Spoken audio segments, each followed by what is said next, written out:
Good evening. Okay, good evening, folks. I'd like to call to order the board meeting for the Marin Municipal Water District on the evening of January 17th. I get a roll call, Terry? Yes. Director Russell, Here. Director Sampson, Here. Director Smith, Here. Vice President Cush, Here. and President Schmidt. Here.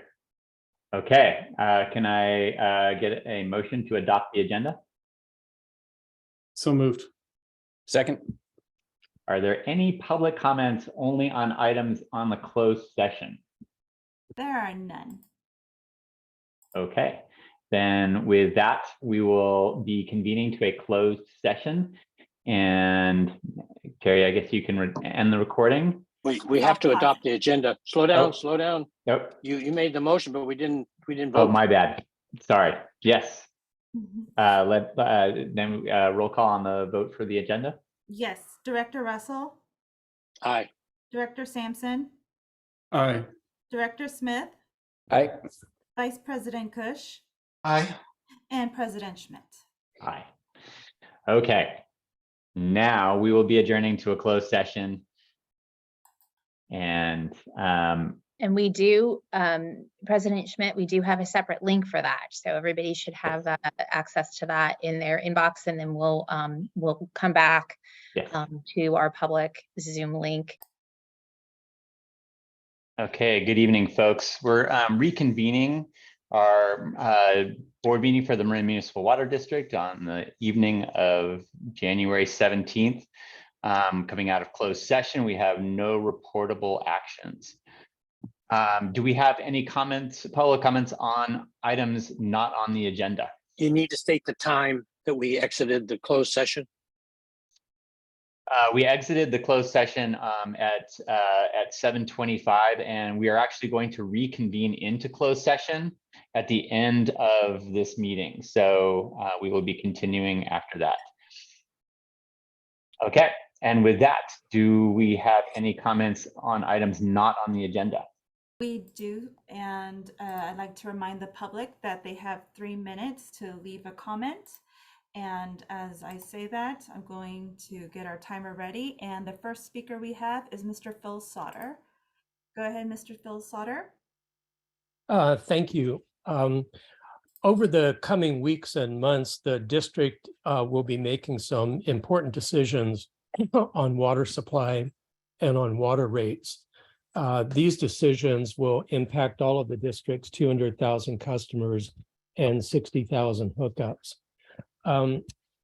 Thinking about this over the last few weeks, it's occurred to me that we're operating with some underlying assumptions that all of the district's 60,000 hookups and customers are alike. I think we also have an underlying assumption that potable water must be used for landscaping. Also, the assumption seems to be that water used for irrigation must be sourced in the same way, must be treated to the same standards for everyone, must be distributed in the same way, and must be billed in the same way.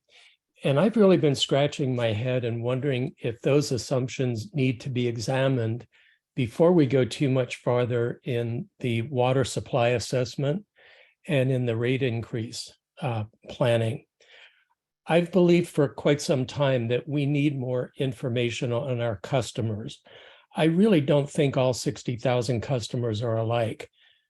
We know, for example, that 40% of our water usage is used outdoors, but I don't think all of our customers use outdoor water in the same way or in the same amounts. One kind of old rule is that 20% of the customers would use 80% of the outdoor water. And I talked to someone within the district who thinks that it might be even more skewed than that. So what I'm going to request the board do is ask for that information. I've asked for information personally to try to get a sense of our 60,000 customers and try to find out, if we can, what what percentage of those customers are using the bulk of the outdoor water?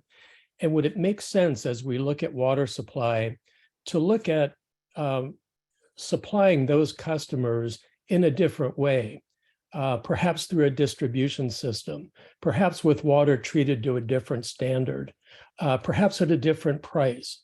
I don't know the answer to those questions, but I think they are important questions. I've asked for the information, and I'd like to encourage the board to ask staff for that information as well. And even if it means postponing future on water supply, wait until we have that data so that we can make some sound decisions. Thank you. There are no Thank you. further speakers. Okay. Directors and general managers announcements. Ben, do you have anything? I do, President Schmidt, a couple items. The first is just sharing that my understanding is we're ready to be moving to fully in person with the hybrid option in February, this coming month. And February 2nd would be the board retreat that would be in person, and then the following board meeting on the 7th, and all subsequent board and committee meetings would follow that pattern. I also wanted to take a minute and share with the board really some great work from staff throughout the organization in regards to the storm events, pre-event, during the event, and post-event, specifically kind of sharing what was going on in the district. So from an operating system, we had 42 pump stations that lost PG&E power at some point in time.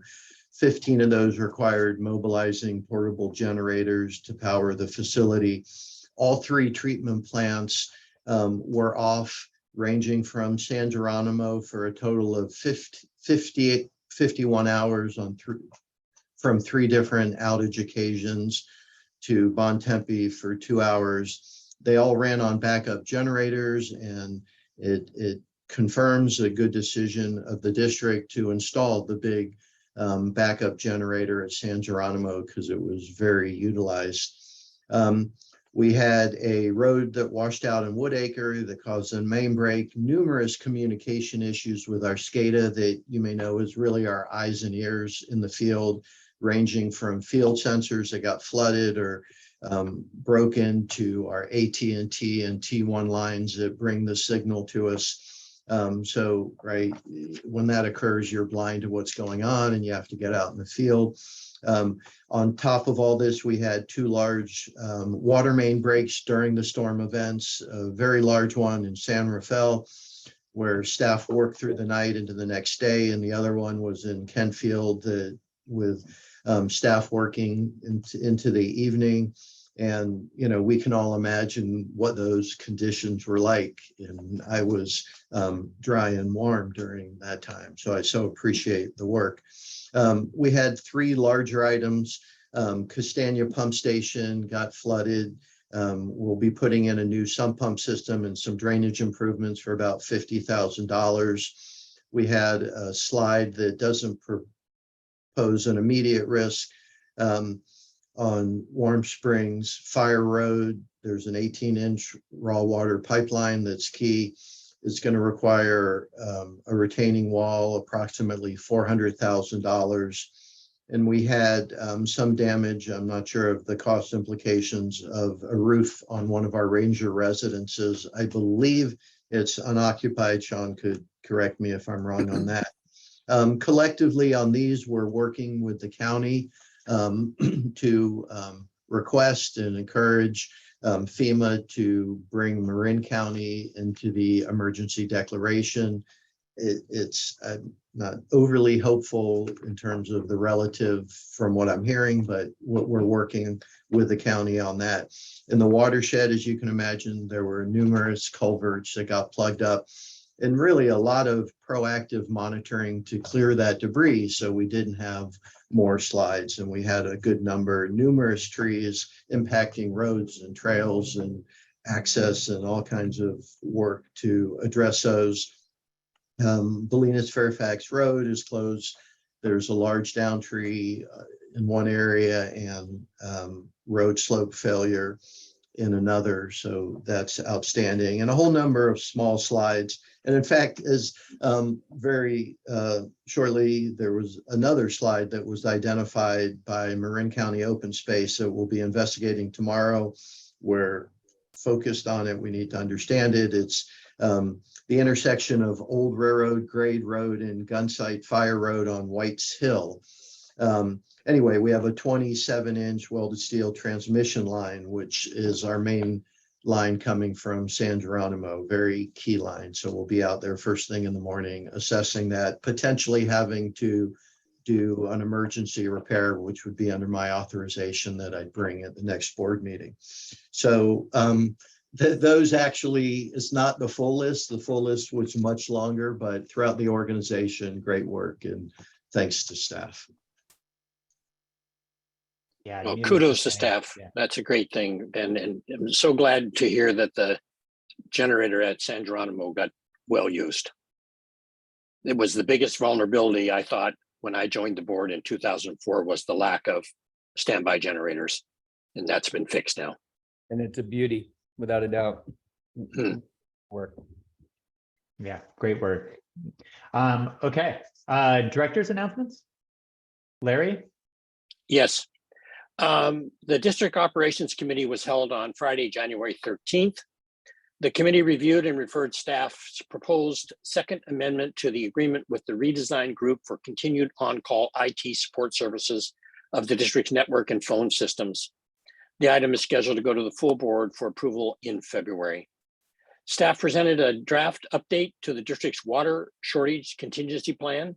The board provided input to the staff on the plan and referred the item to a regular board meeting in February. The video recording of the Operations Committee meeting, along with presentations from the meeting, are available on the district's website at marinwater.org. That's all I got. All right, thank you, Larry. Other directors, Matt? You just want to say thanks to Jason Dow and the crew at Central Marin Sanitary Agency. I was able to take the tour of their treatment plant today, and a pretty impressive operation they're running. So that's it. Great, thank you. Ranjiv? I second the comment that Matt made. I was able to go to CMSA last week, and it was a great learning experience and honestly inspiring agency. So appreciations to Jason Dow as well. All right, and Jed? Yeah, thanks. I want to report a spectacular and moving day that I spent yesterday in Marin City in celebration of Martin Luther King's birthday. It was a tremendous, well-organized gathering of a community that in my mind has been underserved in many, many ways for many, many decades. Their issues revolve around education, health, and housing, but they also involve water.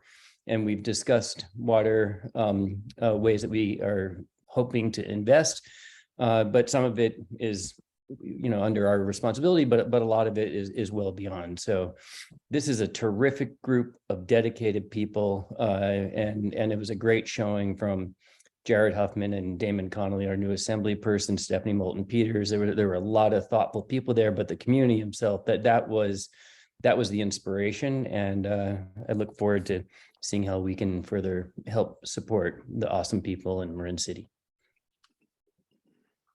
All right. And I'll just say I was in between, in one of the rare moments when there was a break in the storms. I was up on the watershed on a kind of tour through and around our lakes, enjoying how full they were and seeing how much water was spilling, and filling our creeks and just seeing the fullness of our reservoirs and appreciating that.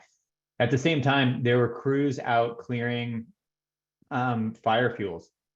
And I really appreciated seeing people out there. We don't think about it in the middle of a storm or even flood events.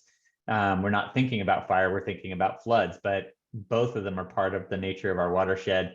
It was wet, it was rainy, it was still drizzling, but I really appreciated and saw just an incredible amount of work getting done. So really kudos to the fact that we're keeping that important work up, because we can never be too prepared. Okay, any other announcements, comments? Okay, with that, let's move to the consent calendar. Do I get a motion to approve the consent calendar? So moved. Second.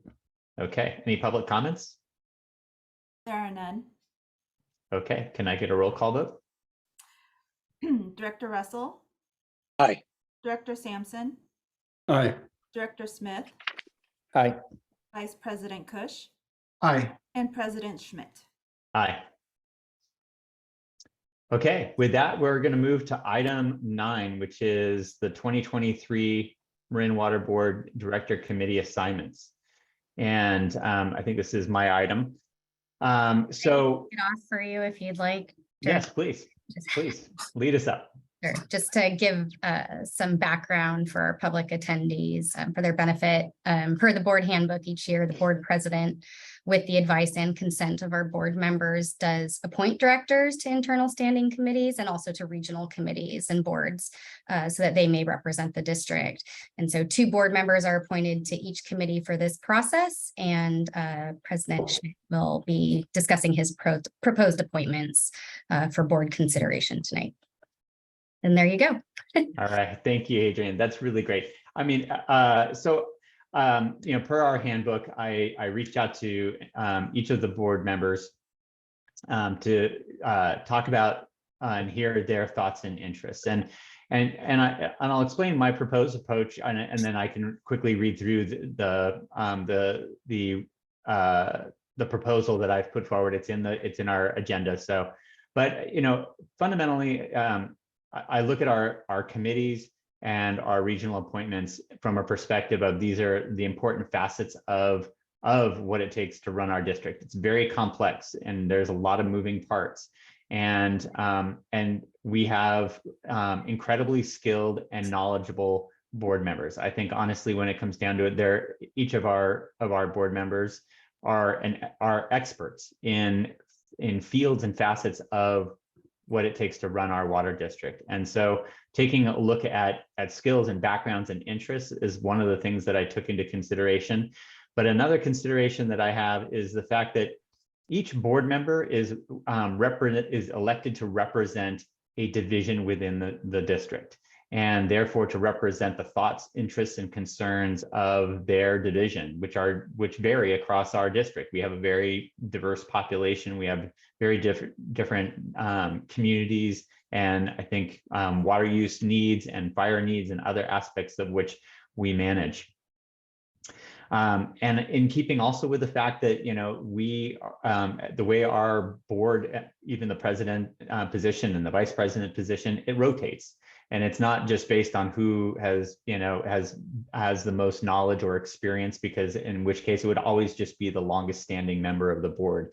But it is in the very nature, I think, of the way our board is comprised of elected members of our community, that we are elected to serve, and we're elected to be new and to do our best and to have a voice that represents, and with the knowledge and skills and backgrounds which we campaigned on and which we learn as we go forward. And with that, it is obviously, as now a very relatively young board, we have a lot to learn. And I think also that these committee assignments are really an important opportunity for each of us to, and no matter how long we've been around on the board, to learn. And we are backed up by incredible staff who are extremely knowledgeable. And so I also approached my recommendations from a perspective of recognizing that this is an important opportunity for board members to learn by being and representing and being in closer proximity and in more direct conversations with staff. So with that, I can just say, I'll just quickly run through my proposed committee assignments, and then we can have a discussion about what folks think about these things.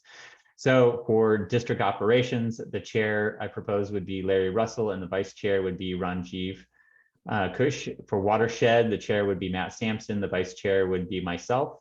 For finance and administration, the chair would be Jed Smith, and the vice chair would be myself. Communications and water conservation would be, the chair would be Ranjiv Kush and the vice chair would be Jed Smith. For regional assignments, for one TAM, Matt Sampson would be the primary and the alternate would be myself. For the Lagunitas TAC would be myself and the alternate would be Matt Sampson. For the North Bay Watershed Association, Larry Russell with an alternate of Ranjiv Kush. For the North Bay Watershed Reuse Authority, Larry Russell as a primary with an alternate as Ranjiv Kush.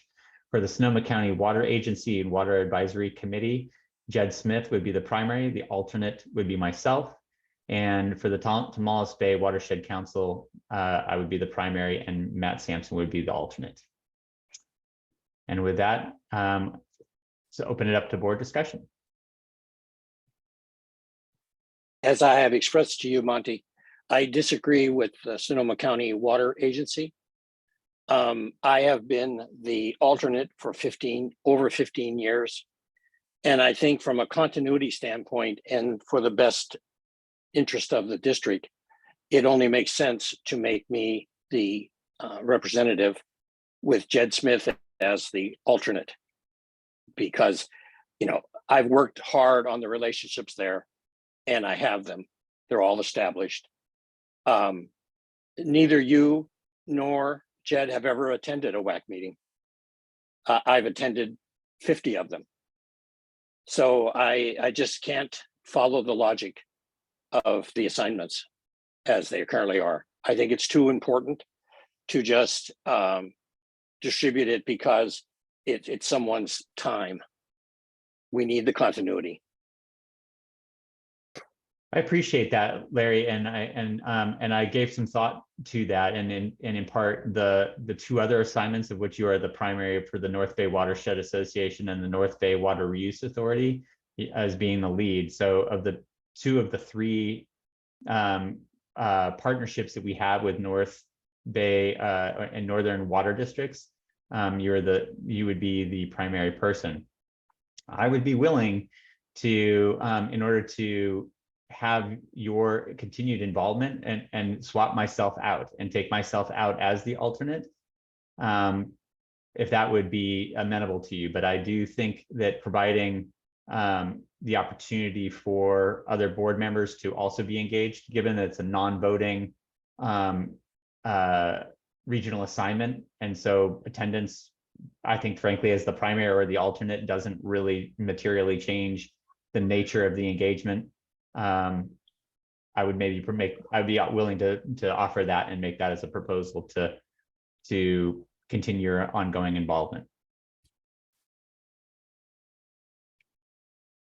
Monty, I should have probably asked this when we had our discussion, but just a clarification, attendance at meetings, is it generally limited to the primary, or is there an option? It's not.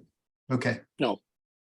But you have to be either the primary or the alternate to attend and get paid. Get paid. Okay. Well, Yeah, that's well, the criterion, Jed. Yeah. So Monty, I'm supportive of your recommendations. I think they're thoughtful, and I know it's not easy. And Larry, I hear what you're saying, and it looks like you do have two other agencies up north that you're the lead on, and I don't think I have any, but this is one that I think I can help out a lot.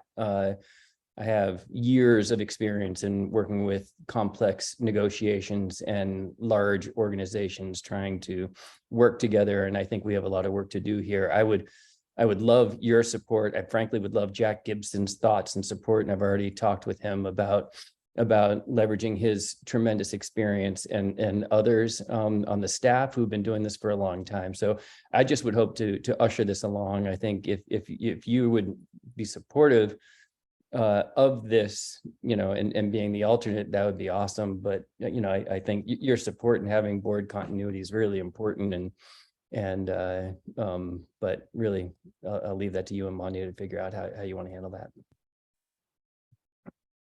Other board comments?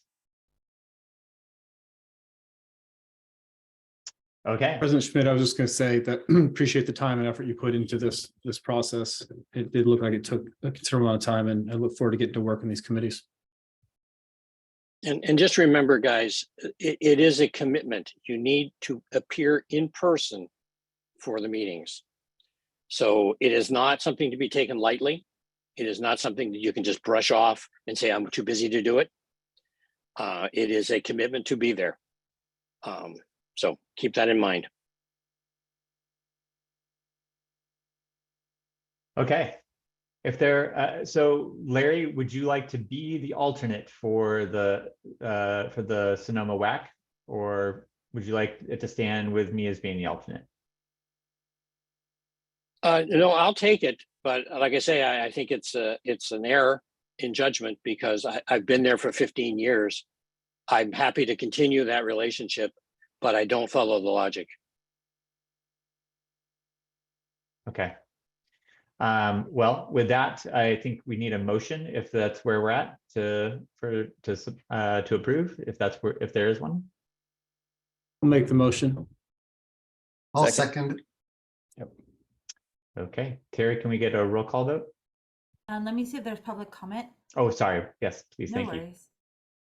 There are none. So let me make my spreadsheet here. Director Russell, Just to make sure, it is me as the alternate for Sonoma County. that is That's what correct. we're voting on. Yes, that's the Yes. only change of the list. Okay. Then I'll vote yes. Director Sampson, Aye. Director Smith, Aye. Vice President Kush, Aye. and President Schmidt. Aye. Okay, the next agenda item, number 10, is the 2023 calendar of Marin Municipal Water District Board and Committee meetings. Right, that is back to me again, Adrienne Mertens, Communications Public Affairs Manager. So the calendar for board and committee meetings is adopted annually. And board policy does provide the guidelines for setting this yearly schedule. However, the board does retain discretion to make modifications when adopting the calendar. You'll recall on January 3rd, I presented to you a draft of the 2023 calendar, which was prepared by staff and in alignment with board policy and past board practice. At that meeting, I did go through the makeup of the draft calendar in detail, and the board did request additional time to consider the schedule. And so we're back here tonight with a draft of the calendar, and you will find that latest draft in your staff report as an attachment.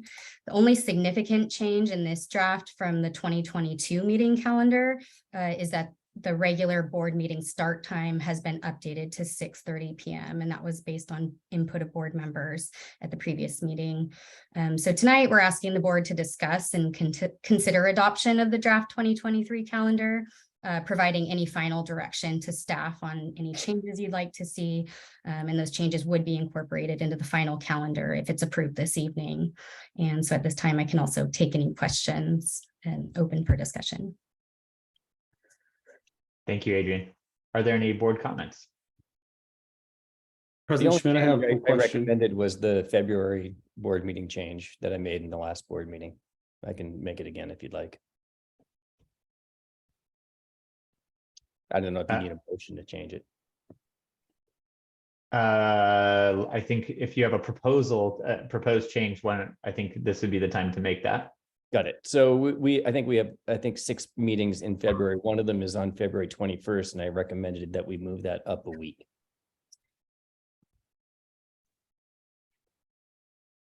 So that instead it would be on February 14th.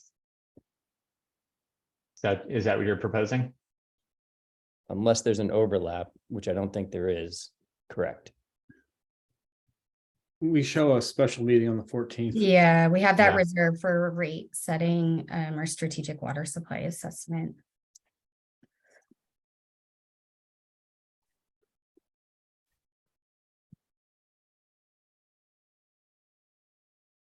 Maybe we can Give- pulling it up now. February is a It's a- tough, packed month. Yeah. Yeah, I will also point out, we have several community workshops also noted at the bottom in a box on the calendar there that take up a number of February evening dates as well. So it does make it a little bit tricky to move stuff around. Is that a board? Is it? I'm sorry, I don't have that calendar. I can look it up, but is the 21st a special meeting or a regular board meeting? Regular. Yeah. Okay. I mean, an option could be if the board wanted to swap those.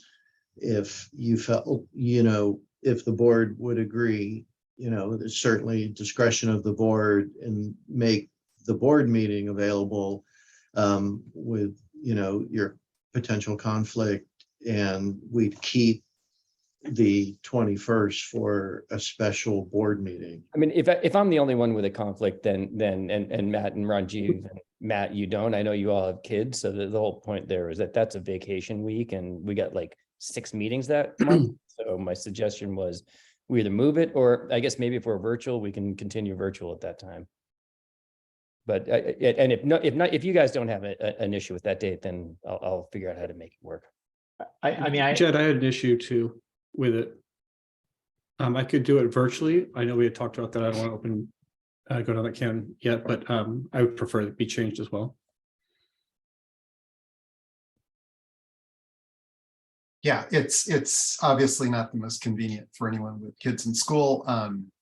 You know, I can make it work, but if there was another option, that would certainly be easier.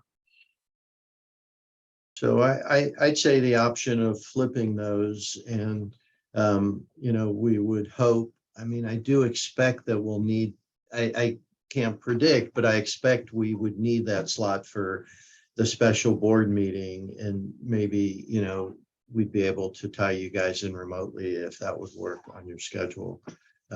There's certain numbers Molly would have to weigh in on, the mechanics of that, to be consistent with the Brown Act, the numbers of people. Molly, I don't know if you want to. Right, so we're, if, unless we, and we don't have a AB 361 resolution, so we'd have a teleconferencing option pursuant to the Brown Act rules, where you'd post, make it available to the public, and we'd have to have a quorum of the board in the jurisdiction. but it could be held. It could be held virtually, as long as there's a quorum of board members present in the district. Well, and I think a quorum has to be in person in the jurisdiction. We have to have a public location open to the public, and then those who needed to attend virtually could give their addresses of their locations and post the agenda at those remote locations. And in case there were public at those locations who would want to attend the board meeting with them, they could come into their locations. That's the historical Brown Act teleconferencing. When's the governor's, when's the change? Is it March 1st? February 28th is February 28th. the end of the emergency proclamation.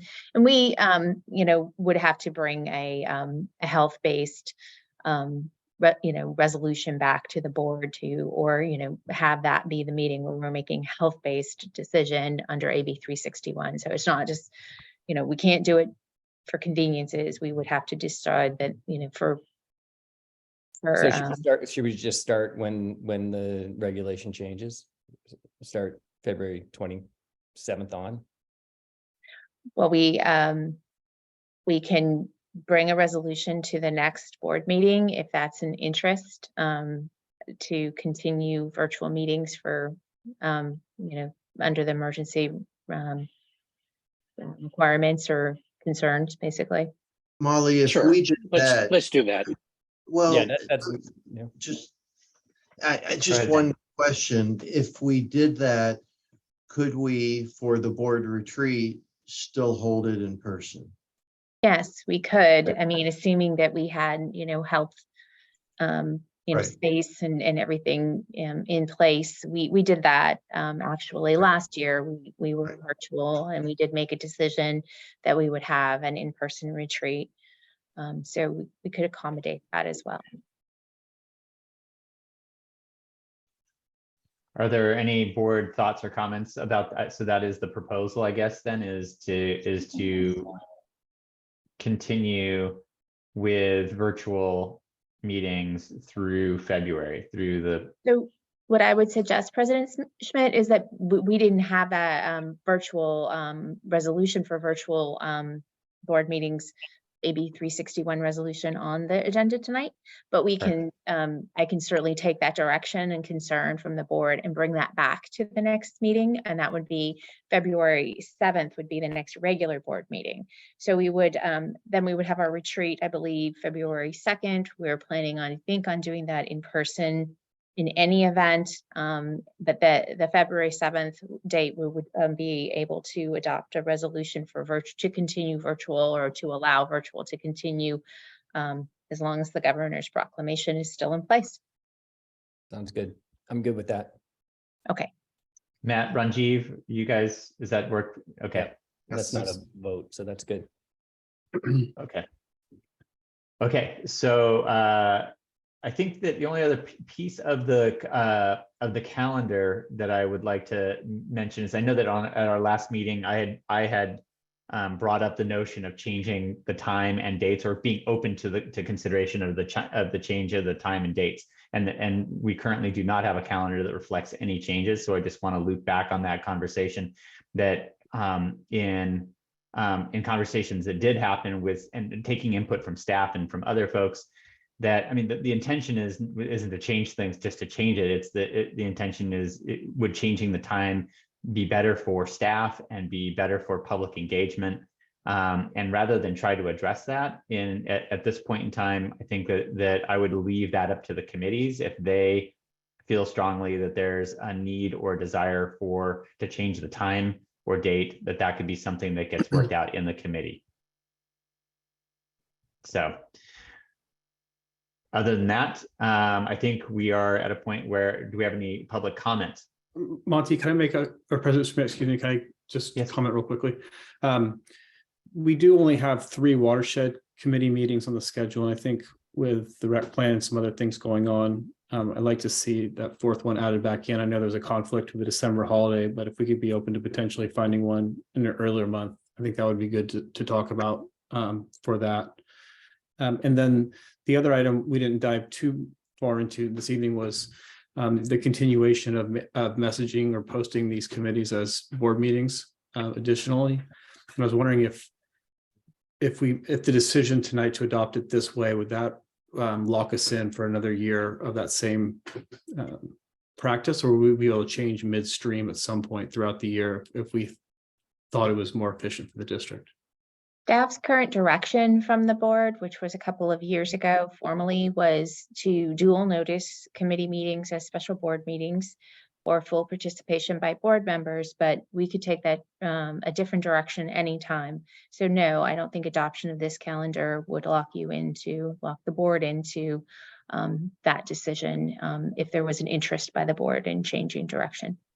On your first question, Matt, Director Sampson, the watershed committee, what staff can do, we can look at some dates, and we could, if it would work for you, coordinate with you and Monty as chair and vice chair of the watershed committee for a time, make sure it works for the other board, and then we bring back a revised calendar to reflect that at a subsequent board meeting.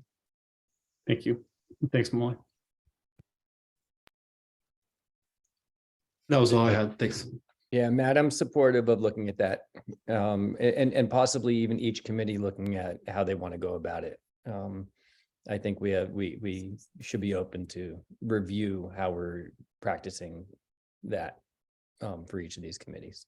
I think a consideration I'll throw into the mix, which is that one thing it's just good to remember is that we don't, at committee meetings, regardless of even if we have a quorum of board members, we have a practice of not casting votes. And so in essence, by dual noticing, it allows more than 2 board members to show up and participate, but decisions aren't made there. We still refer things to the board for decisions. And with so many of us being new to the board, being able to attend these meetings and be able to be part of conversations, I think is an educational opportunity. And so we're not making a decision here, but I would just put out the thought that at some point in time, revisiting that and the purpose that it would serve and the benefit, we should look into it. But I do think, given at this point, the ability to have everybody, all the board members, be able to show up and be part of conversations is an important opportunity. So I think it's a great point too. I think it's a good point, and that's why I was thinking later on during the year, but I appreciate that. So thank you. So in terms of, for now, direction to staff on that item is we'll put it in a holding pattern until we get a request to bring it as an agenda item. Is that fair, or am I hearing something different? I think that's the way to do it, so that I mean, that would be what I would suggest. I don't know, other board comments on that?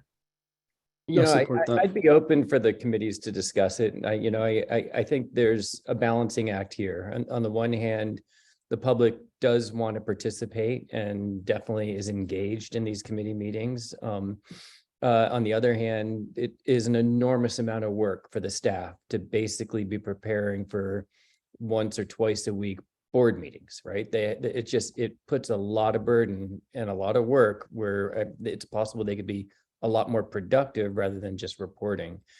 So one idea that I was thinking is maybe some committees might go every other one it would be a special board meeting, or we can have a balance where they can be real working sessions that report back to the board.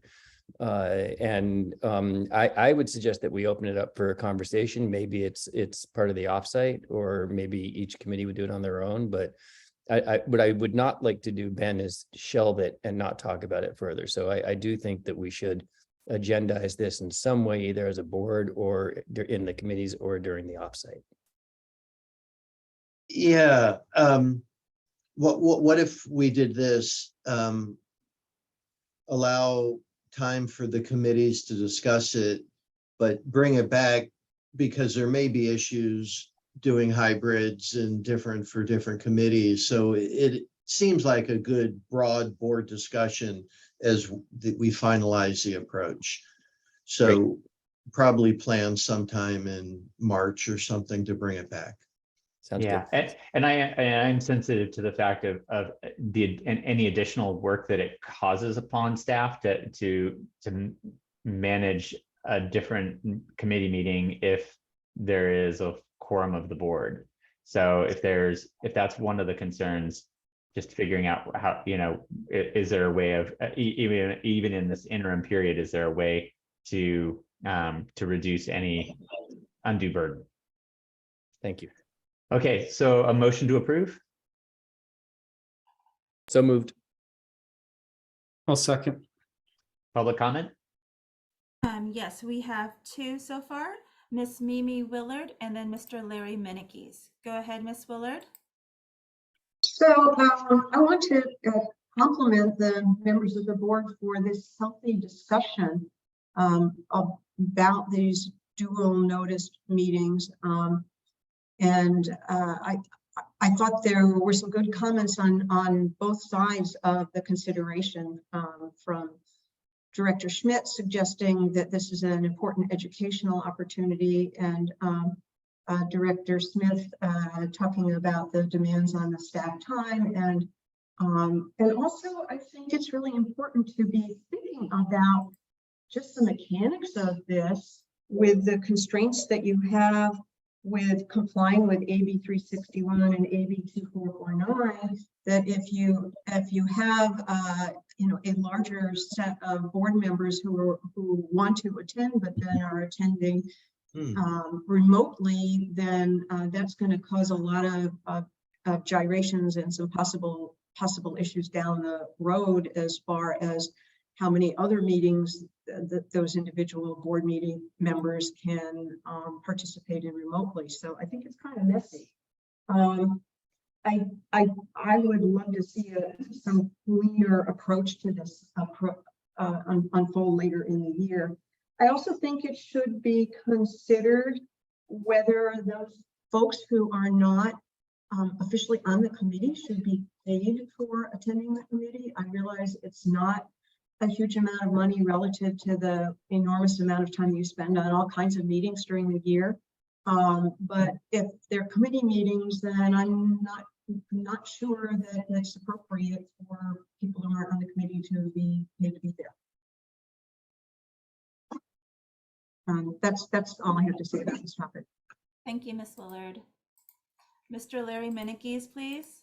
Yes, good evening and good discussion here. And I do support the educational opportunities this offers the board to attend these committee meetings. I cannot see any harm in it whatsoever to the public. What I would like to suggest in Watershed is perhaps going this way, because November, December are always a problem since it comes in at the third Thursday. And that is a March, May, July, September. You skip November and December and then come back in January 24. And that would be my suggestion as to how to take what is really the largest piece of our infrastructure and give it the attention it deserves. And understanding that it would put more pressure on Sean and staff to do presentations, but Sean has done so many good presentations prior to this board starting that there's a lot of very timely ones there that he could bring back that I think would be very valuable. And for that, with that, that's my comment. Thank you so much. Thank you. There are no further comments or speakers. Okay, then we need a board vote. Director Russell, Aye.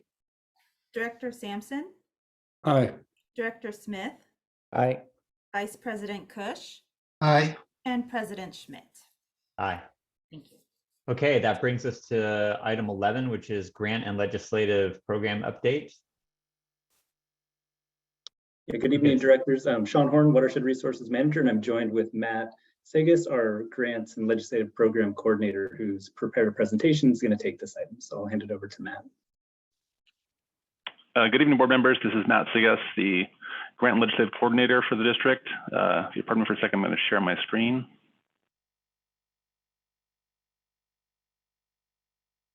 Does everybody see that okay? Yep. So tonight I'm going to give you an overview of the district's grant program, the status of grant applications from the last 6 or so months, and updates on our grant and legislative tracking and on upcoming funding opportunities. The district's grant program works to track grant solicitations and other funding opportunities primarily offered by state and federal government agencies. The program identifies opportunities for the organization by engaging with funding agencies and also with the staff members of our legislative caucus. We work with subject matter experts in departments here at Marin Water to develop proposals, and then a considerable amount of time is spent administering grant agreements, preparing quarterly and summary reports, and then closing out the grants. The district utilizes memberships in several industry and interest groups to provide its input during the legislative process. The Association of California Water Agencies, or ACWA, is the state's largest water industry group, and the legislative committee reviews upcoming bills, as well as funding proposals for opportunities as diverse as stimulus relief packages or omnibus trailer bills. We also inform state and federal caucus members of our projects, and have worked successfully with them for state member requests and earmarks over the past several years. And more recently, the district has engaged consultants in Washington, D.C. and Sacramento to help gain more support for state and federal funding. The application process for traditional grants is that upon release of a solicitation, it is reviewed with staff, and then often with the funding agencies through webinars or workshops. Application development and submittal takes several more months, depending on the requirements of the proposal itself. Review from a funding agency can be extensive and take between 3 months to a year before awards are announced. If the district successfully garners an award, the grant will need several more months to get formal board approval and to have the contract executed by the funding agency and our general manager. Once the contract is executed, most state and federal agencies allow between 1 and 4 years for the work to take place. If the project cannot be completed in a 4-year timeframe, the funding may need to be returned to the agency which initially granted it.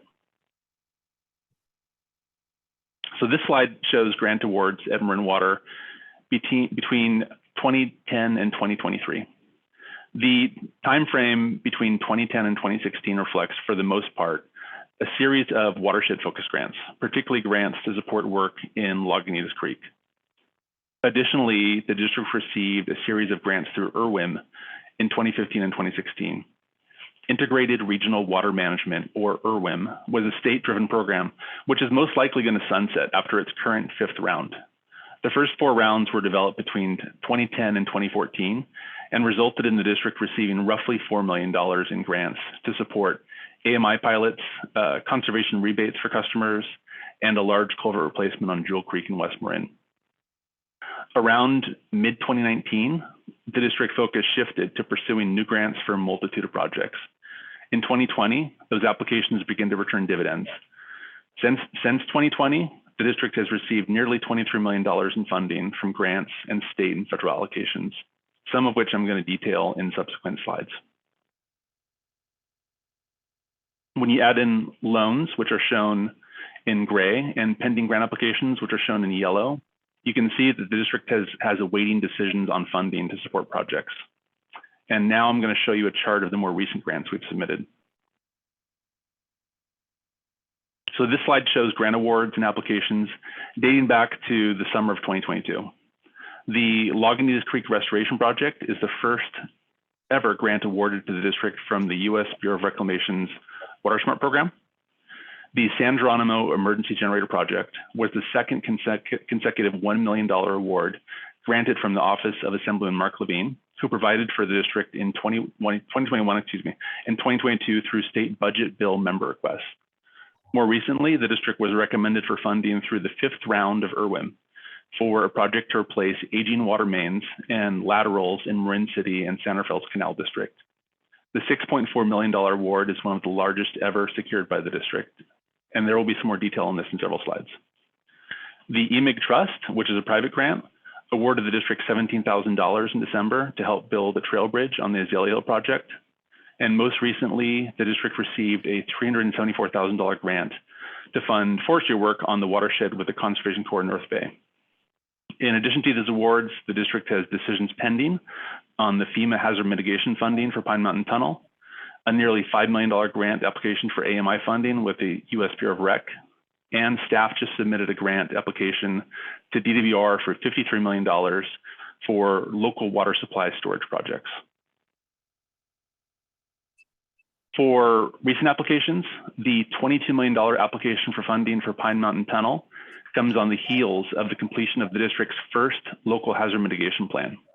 This plan, which itself was funded with a $150,000 grant from FEMA, serves as a framework for the district to collaborate with the California Office of Emergency Services, as well as the Federal Emergency Management Agency, or FEMA, on grants to mitigate the risk of natural hazards. A notice of funding, or NOFO, for new hazard mitigation funding is expected in mid to late 2023, at which time the district will apply. A decision on our current application is expected at any time. And Matt, on that one, I know in a meeting with Ben that Jared Huffman overtly opened himself up to help us with that process if you need it. I know you know him, but I think he might be able to help. Thank you, Director Smith. We are looking into that. As we've mentioned, the district has received an award from the California Conservation Corps, which will be conveyed to Conservation Corps North Bay to support vegetation management crews for a 2-year period. This is part of a long collaboration between Marin Water and CCMB, and the grant focuses on workforce development of youth for careers in forestry, as well as wildfire prevention work on Mount Tam. The Marin City and Santa Fe grant will be replacing more than 3 miles of aging pipes with new seismically resilient infrastructure. The funding was developed in partnership with 2 disadvantaged community partners in Marin City and Santa Fe, with the process beginning in 2019 and culminating in a formal application in late 2022. It is worth noting that the state and federal government already offer a series of low-interest loans to fund replacement of pipes through the federal WIFIA program and the state revolving funds, with the emphasis on long-term low-interest loans. The shift to offer this grant funding, which does not need to be repaid, reflects the current state and federal emphasis on developing infrastructure projects with disadvantaged community partners. Projects which, for the maximum grant funding, must be fully based in these communities as defined by the U.S. Census. The district is offering a $1.3 million cash match of this grant with DWR, which will bring the total project cost to $7.7 million. The project is expected to be formally awarded by DWR in April and will be brought to the board for approval at that time to allow the general manager to enter into contract to start the project. The project work itself will be designed by district staff and is likely to be brought to the board for approval and a public bid process in early 2024. I don't know, Ben, if you have a As mentioned- comment on that, there's an enormous amount of conversation and discussion and in Marin City about the quality of their water across the board. And Ben, your effort and the effort of Jared Huffman's office and specifically Terry Green in Marin City to get these funds and to partner with us was phenomenal. And so this is a major move. It's really important. This community is underserved in many, many ways. And this will help without a doubt, but the water issues go beyond our pipes. They definitely go into the buildings, the homes, the housing, the Golden Gate Village. I think there's a very serious water assessment need in Marin City. I think we can help with that, and we can help with this population deal with it. This is one very important step in the process. I'm proud, Ben and team, that you took the effort to do this where others dropped the ball, and hopefully this will be just the beginning. Thank you. As mentioned earlier, district staff received an award from the U.S. Bureau of Rec for $1.4 million in 2022. This award is one part of a series of grants which have been systematically put together to fund watershed enhancement work in Lagunitas Creek.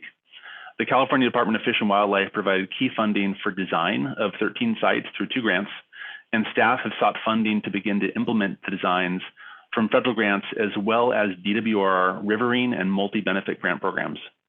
Staff plan to submit applications again to CDFW in the next several months to fund phased implementation of this work between this year and 2028.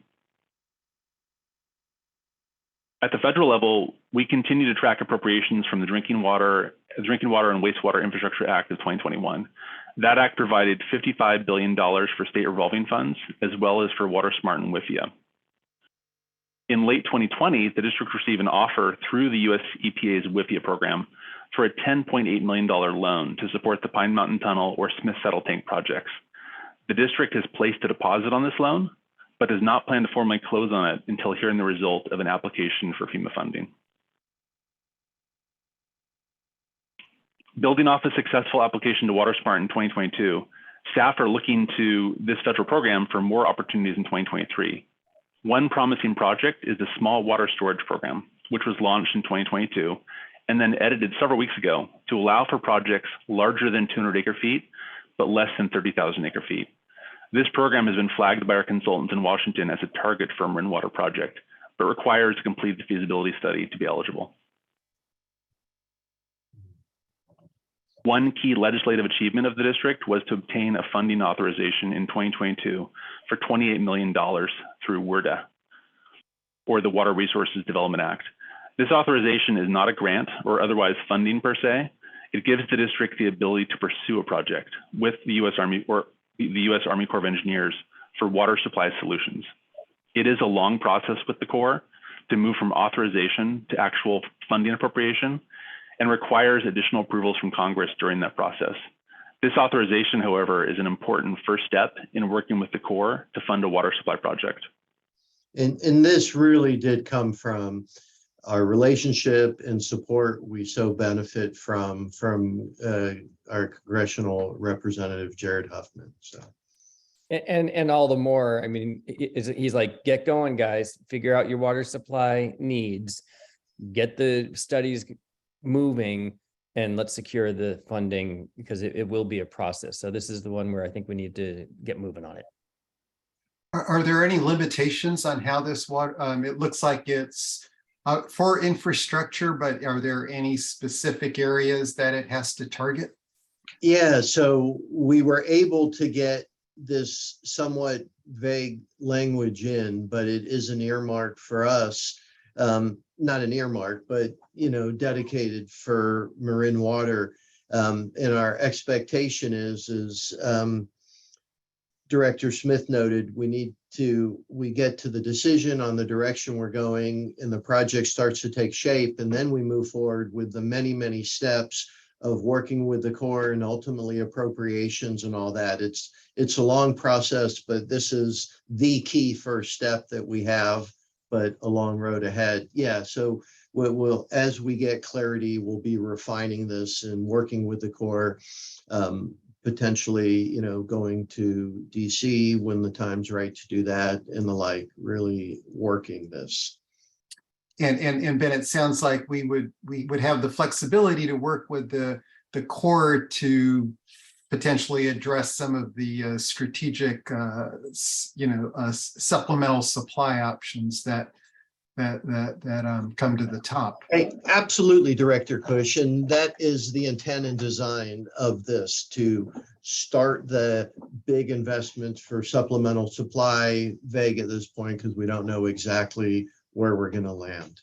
So this we were able to do with vague. It gives me an opportunity to reflect. You did see a grant for local storage, and on that one, we weren't able to be vague. So we took, we didn't want to let the opportunity pass without getting a marker in. So there's some risk, I suppose, that I took in terms of getting slightly ahead of the decision making. Understand we aren't bound to that grant were we to even get it.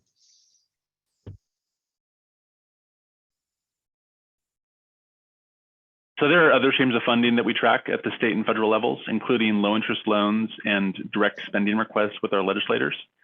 Now I'm going to transition to what's ahead of us, what we're looking at pursuing, with the caveat that this is a selection, not all of the funding opportunities that we're evaluating. For upcoming grant opportunities, we look to the priorities set by the administrations of Governor Newsom at the state level and President Biden at the federal level.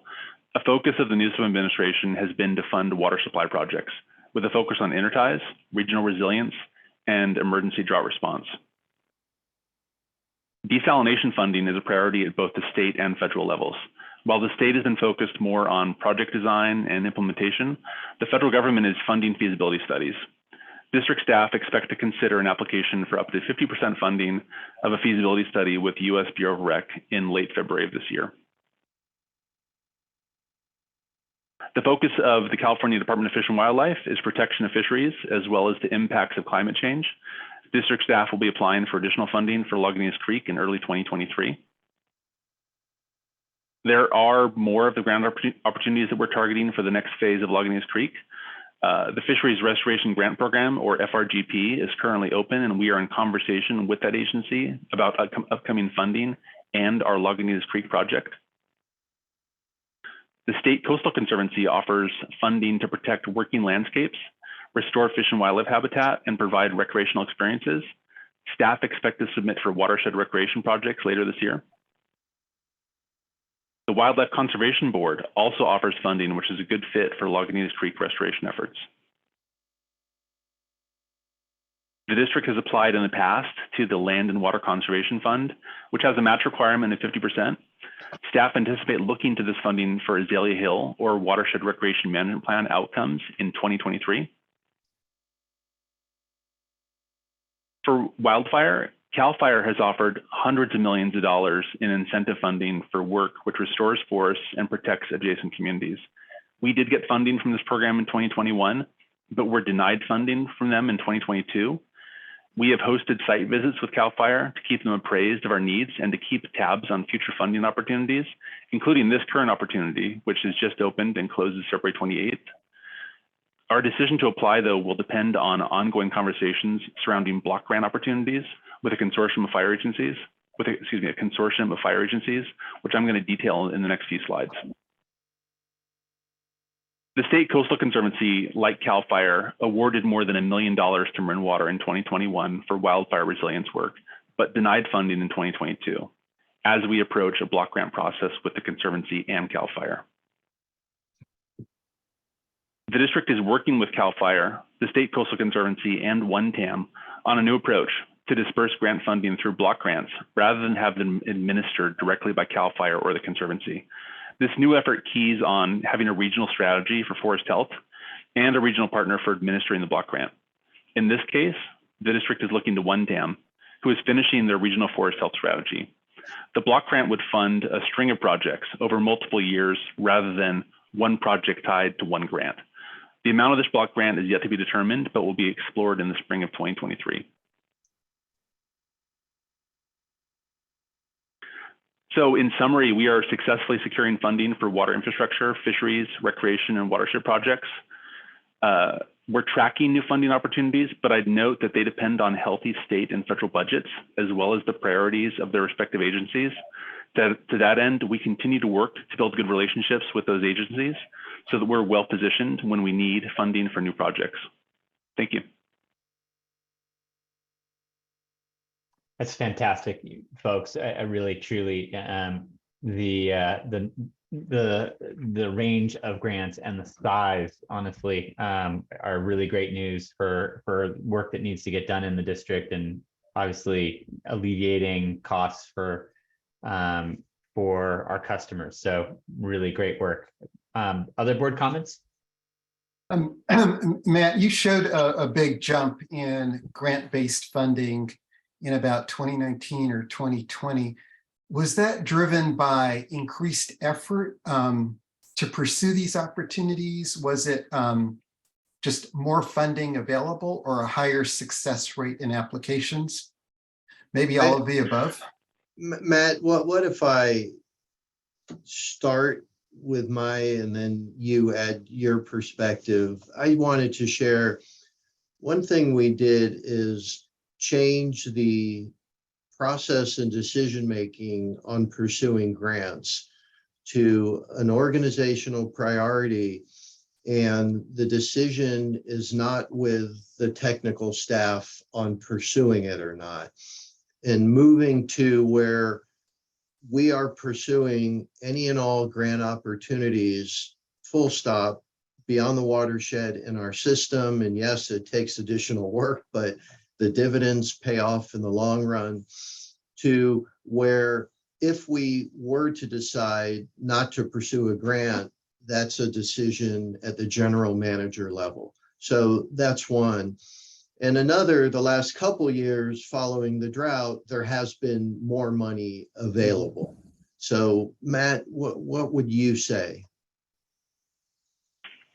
Yeah, I would generally, in fact, completely agree with that assessment. As you noted, Director Kush, prior to 2019, there was sort of a steady supply of watershed projects. And as our finance director noted a few meetings ago, prior to 2019, the district relied on largely on debt funding for capital projects. But the change in leadership in 2019 made all the difference, and there really was a new focus on going out and pursuing more opportunities, not just for funding watershed projects, but for all projects. So definitely appreciate that focus. It's very encouraging. Just a last question, Matt. Do you have any way to sort of estimate what your success rate is on applications? Are we getting 10%, 25% of the applications funded? Is that possible to determine? I'd have to probably go back and make a count for you. I would say we're probably in the 50% range. Sean, do you want to take a general stab at what you think our rate is? I think that's about right, Matt. I mean, it does vary from year to year based on opportunities that are out there and the priorities. Also, some of these agencies are reviewing recent funding to us and their determination for funding us in a consecutive year. So they're just trying to spread that, wealth around their area of jurisdiction. So it does vary, but yeah, 50 to 70% success rate seems probably the range that we're in. Which is good. I mean, if it was low, then, we might consider strategies for raising it up. But I would, from my perspective, that's a really good number. Matt, do you feel with your personal workload, are you just like drinking from a fire hose, so to speak? Are you slammed? Do we have enough resources to go get these grants? It's so important, without a doubt, what you're doing. There's apparently an enormous amount of money, federal and state, right now that probably won't be there in a number of years. So I just want to make sure that we're maximizing our investment in your effort, because it will help determine where we can invest in our infrastructure and in our supply, et cetera. So give us a sense on your workload. Yeah, as I noted earlier in the presentation, we have a great team of subject matter experts here who contribute when grants are actually being written. So I would say that there's not really a problem with having enough people to write the grants. I think the focus really is, or needs to be, on aligning our projects with the priorities of state agencies and federal agencies, and making sure that our projects are at the right level of readiness, whether it's shovel ready or whatever the stage is, so we can actually secure that funding when the agencies are ready to hand it out. So you're kicking it back to us to make some decisions, and then you can go make it into work. Got it. Yeah, Jed, I would just note that Matt pointed out an important strategic element to this process. Often, if you go for anything, you're not well aligned with the funding opportunities, and that's reflected in the success rate. Given the success rate, I would suggest that the emphasis is on opportunities that are really well suited for the district. That's a great sign. There's just often this temptation to chase everything. Yeah. Many of which are not appropriate. Well said. Okay, other board comments? Okay, it's an informational item. That takes us up to agenda item number We have 12. comments. We Oh, have I'm sorry. Yes, comments. comments? Yes, we have three, Mr. Ed Jameson, Phil Sauter, and then the phone number 1402. Go ahead, Mr. Jameson. Yes, the district's success in garnering grants is impressive, but seeking loans, even low interest WIFIA loans, impairs our future borrowing capacity to meet our supply enhancement needs. Although the low interest rates are attractive, there's really no free lunch on this one. And it looks like we've already gone way down the road on such loan obligations. With 96 million forecasted for 2021 through this year, we appear to be severely eroding our limited bonding capacity, potentially jeopardizing our ability to remedy our supply deficiency. Rate increases rather than loans may be the better choice to cover these needs. I would encourage the board to seek an estimate of what MMWD's remaining bonding capacity may be. This deserves some careful thought by the board. Thanks. Phil Sauter, please. Yeah, I'd like to second the comments and the congratulations to Matt and to Ben and to Sean and all of staff in pursuing these opportunities. I counted, I think, as Matt was doing his presentation, 13 opportunities covering, as President Schmidt said, a very broad array of projects. It's really impressive. I think the current pipeline looks like it has about $70 million in potential, and it looks like we're pulling in about 10% of that annually, or about $7 million a year in grants. Really, really terrific job. And that all seems to have happened in the last few years. And also, as was mentioned, that relates to over $100 per customer hookup, which I think will be helpful information in future rate discussions, as it shows the district's commitment to keeping rates in check. Thank you. Thank you. And 1402, please. Hello, James Holmes, Larkspur. I'd like to address an aspect of the district's legislative program, which was also on this agenda item. I think that program should include efforts to remove the California State Water Board order, which many observers, including the district itself at times, has indicated is the key obstacle to getting the benefit of new water storage. That Water Board order was issued back in 1995 after much controversy and negotiation, and it requires that a large portion of any added storage be released for fish rather than retained for customers. Whenever this state-ordered limit would come up in years past, former board members defended it as being a good deal, and maybe it was back in '95. But since then, two key changed circumstances render the restriction ripe for removal. One change is climate change, with the cycles of drought and deluge, which make capturing runoff in wet years for use in dry years essential. And the second key change is the state's recent demand for vastly increased housing development, amounts inconceivable up until now, let alone back in 1995.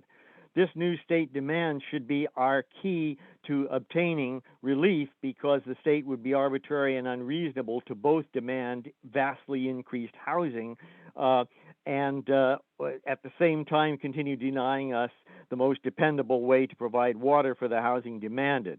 The legislative program for relief, I think, should be twofold. First, reopen talks with the Water Board to loosen the 1995 limit. And second, anticipating board resistance, start laying the groundwork with our two legislators, new Assembly Member Connolly and longtime State Senator McGuire and Majority Leader McGuire, to provide legislative relief by enacting an exemption from the laws that the State Water Board invoked to impose their straitjacket on us. The legislature creates all sorts of ad hoc exemptions from environmental laws for stadiums and other things, and we should seek the same consideration. In sum, increased water storage is an essential ingredient for expanded supply, and the board's legislative program should include efforts to remove the huge state-created impediment to more storage. Thank you. Next speaker is Mr. Clayton Smith, please. Go ahead, Mr. Smith. Yeah, I wanted to lend my voice in support of the previous speaker. The idea that we would build storage not for our own use is so stupid. I just cannot believe that it was ever put in place, and it's time to get it removed. And it's time for the Water Board that we've newly elected. It seems to have presented itself as being a group of people practically minded, should make this a first order of business to overthrow whatever those limitations are. It's very clear to me that the water we're getting now is getting to us almost as though it's on demand by the people at DARPA who decide, well, it's time to fill our reservoirs. So they give us a big dump of rain. And problem is our reservoirs aren't big enough for the opportunity that we've just had. I can't imagine we might end up with half a year's worth of rain, not half a year's worth of water consumption's probably going to go out to sea this year. And that's kind of absolutely crazy. And then when that person was talking just previously, this undiscussed issue of the 14,000 new units, that Marin County housing units, like an increase, I guess, of 10% in terms of demand on our water that's going to occur. We've got to get that pipeline built up to the Russian River, but also we've got to get our dams raised. And getting those dams raised, I think, and I talked to people around, even at the post office, strange place of all, people, when you mention it, they all agree, God, we need to get those dams raised. And I think bringing that kind of a project to the people of the county is going to meet major support, but it's not going to get a lot of support if we have to share it with all the fishes in the creek. Thank you. Thank you, Mr. Smith. And next, Mr. Larry Minikes, please. I would just like briefly to speak to the last two commenters and to remind them that this was not the agenda item this evening, that the appropriate time to bring up these comments would have been an open time, and that we shouldn't try to diverge to other issues during these board meetings. That's all I want to say tonight. Thank you. Thank you, sir. And there are no further speakers. Okay. With that, as an informational item, so now we'll move to the final agenda item for tonight, future meeting schedule and agenda items. Good evening. I just want to remind the board that with the approval of now the board meetings for 2023, these are the meetings that we're confirming for this month. Internal meetings Tuesday, well, we already confirmed this. The board, special board meeting, strategic water supply on January 24th at 5 p.m. That will be virtual. Then on Thursday, January 26th is the Finance and Administration Committee meeting at 9:30. And February 2nd is the board retreat. It will be from 9 a.m. to 4:30 p.m. in person at the Mount Tam Conference Room in the Marin Waters Administration Building.